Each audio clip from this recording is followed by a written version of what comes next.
Hello বন্ধুরা, কেমন আছো সবাই? আশা করি খুব ভালো আছো। আমি আজকে নিয়ে এসেছি তোমাদের সামনে আর একটা দিনের কিছু স্পেশাল মুহূর্ত। স্পেশাল ঠিক বলবো না, মানে সারাদিন আমি কি কাজ করছি তো সেটাই। আজকে ছিল সানডে প্লাস হচ্ছে মহালয়া। তো মানে এটা আমি আগের দিনকে করেছিলাম ভিডিওটা, তো আজকে আমি সেটাকে তোমাদের সাথে শেয়ার করছি। তো মহালয়ার দিন সকালবেলা ঘুম থেকে উঠে কিছু কাজ ছিল, সেগুলো করে নিয়ে যা যা বাড়ির কাজ থাকে আমি চলে যাব হচ্ছে বাজারে। আমি আর মা এখানে বাজারে যাব, কারণ মহালয়ার দিনকেও কিন্তু আমাদের বাজারটা করতে হবে, যেহেতু রান্নাবান্না তো সবই করতে হয় বাড়িতে।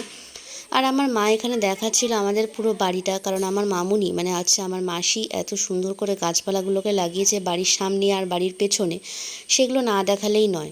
মানে আমাদের এখানে আমার বাড়ির মেম্বার থেকে আমার বাড়ির গাছের সংখ্যা বেশি, এই হচ্ছে ব্যাপার। আর ছোট বড় টব প্লাস হচ্ছে মাটিতেও বিশাল গাছ লাগানো, দেখতেই পাচ্ছ পুরো চতুর্দিকে আমাদের বাড়িতে বাগানের মতো করে একেবারে সাজানো আছে। তো এই সমস্ত গাছগুলো দেখিয়ে মা তোমাদের সাথে শেয়ার করছিল, তারপরে আমরা চলে যাব হচ্ছে বাজার করতে। তবে হ্যাঁ, এই মহালয়ার দিনকে কিন্তু আমাদের সেরকম কোনো কিছু প্ল্যান থাকে না, জাস্ট নর্মাল যেরকম প্রত্যেক দিনের বাজার হয় সেরকমভাবেই করা। কিন্তু আমরা এখানে প্রতিদিন বাজারে বেরোতে পারি না, কারণ আমাদের বাড়ি থেকে বাজারটা অনেকটা দূরে। তো সেই জন্য 2-3 দিন পর পর আমরা বাজারে যাই। আর এই যে কাকুটাকে দেখছো, এই কাকুটার কাছ থেকে আমরা মাছ টাছগুলো কিনে নিয়ে আসি, কারণ এই কাকুটার মাছটা খুব ভালো হয়। তো আজকে আমরা 2-3 দিনের জন্য এই পোনা মাছটাকেই কিনছিলাম, যেটা কাকুটা সুন্দর করে কেটে দিচ্ছিল। আর আমাদের জন্য 1 পিসই মাছ বেঁচেছিল, বিকজ কাকুটার মাছ খুব তাড়াতাড়ি শেষ হয়ে যায়। আমরা দেখো আর হচ্ছে চলে এসেছি বাজার টাজার করে। শুধু তাই না, সেদিনকে আমার বাড়িতে সৎসঙ্গ ছিল, তো সেই জন্য ঠাকুরের জন্য খই মুরগি আনা হয়েছিল, প্লাস হচ্ছে সবজি বাজার ফলের বাজার সব কিছুই করা হয়েছিল। তারপর এসে দেখলাম আমার বাড়িতে টিফিন করা হয়নি, আর তখন আমার মনে পড়লো যে আমি কিছুক্ষণ পর ড্রয়িং ক্লাস করাতে বসবো। তো ঝটপট আমি কি করব, যে টিফিন করতে হবে, বিকজ আমরা সেদিনকে নিয়ে এসেছিলাম ব্রেড।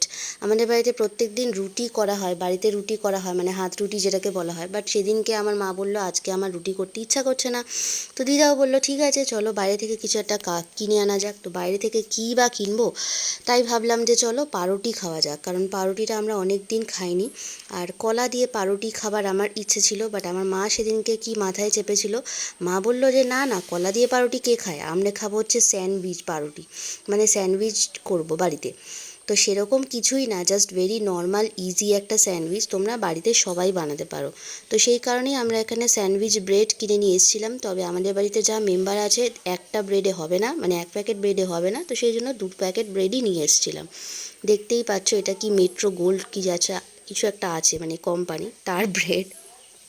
সো তোমরা মানে তোমরা স্যান্ডউইচ বানাতে গেলে কি ব্রেড ইউজ করো, কোন কোম্পানির ব্রেড, সেটা কিন্তু আমাকে কমেন্ট করে অবশ্যই বলো। আমরা কিন্তু যেটা পাই বাজারে যেই মুহূর্তে থাকে সেই মুহূর্তে সেটাই কিনে নিয়ে চলে আসি।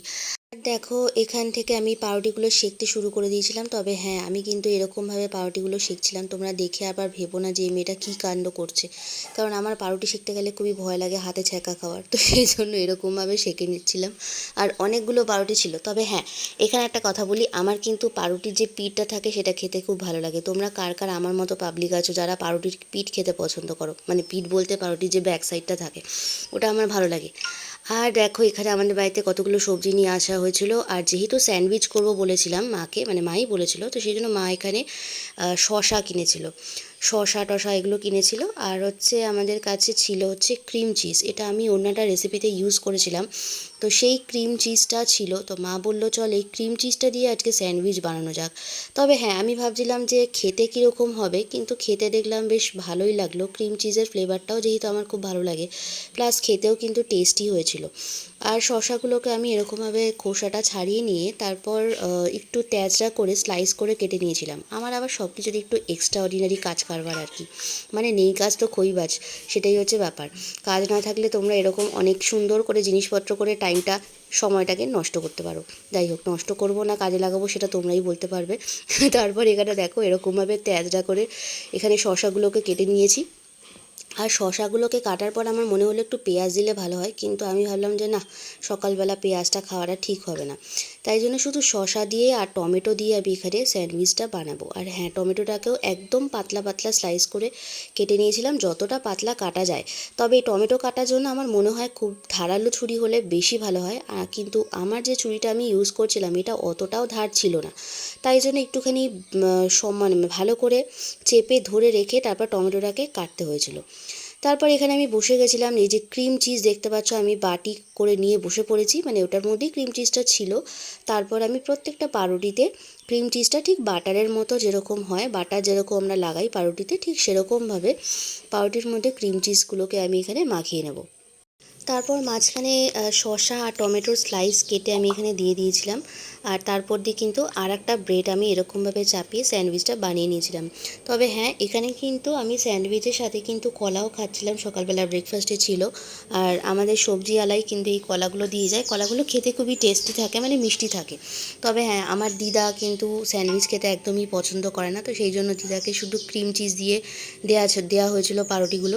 আমার মা, আমি এবং আমার বাড়ির অন্যান্য যারা আছে সদস্য, তারা কিন্তু সবাই খেয়েছে, খেয়ে এটা তাদের খুব ভালো লেগেছে। তবে হ্যাঁ, এই স্যান্ডউইচ কিন্তু প্রত্যেক দিন খেতে কারোরই ভালো লাগবে না, তবে হ্যাঁ, মাঝে মধ্যে খেলে কিন্তু এটা টেস্টটা খুবই ভালো লাগে, যেরকম আমরা আজকে খেয়েছিলাম। সো তোমরা কারা কারা এরকম স্যান্ডউইচ বাড়িতে বানিয়ে খাও অবশ্যই কিন্তু আমাকে কমেন্ট করে জানিও। আর আজকে আমি এই পর্যন্তই আমার ভিডিওটা থাকবে। আমি বেশি কিছু আজকে দেখানোর সত্যিই সময় নেই, কারণ হচ্ছে আমার পরবর্তীকালে ক্লাস আছে। আবার আমি ভাবছিলাম যে দুপুরবেলার লাঞ্চটা তোমাদের সাথে শেয়ার করব, কিন্তু পরে এতটাই কাজের চাপ বেড়ে গেছিলো যে আর লাঞ্চটা তোমাদের সাথে শেয়ার করা হয়নি। সো আজকের ভিডিওটা এখানেই, তোমাদের সাথে আমি আবার পরবর্তী অন্য কোনো ভিডিওতে দেখা হবে। তোমরা সবাই খুব ভালো থেকো, সুস্থ থেকো, আর হ্যাঁ, অবশ্যই আমার চ্যানেলটাকে সাবস্ক্রাইব করে চ্যানেলের সাথে থেকো।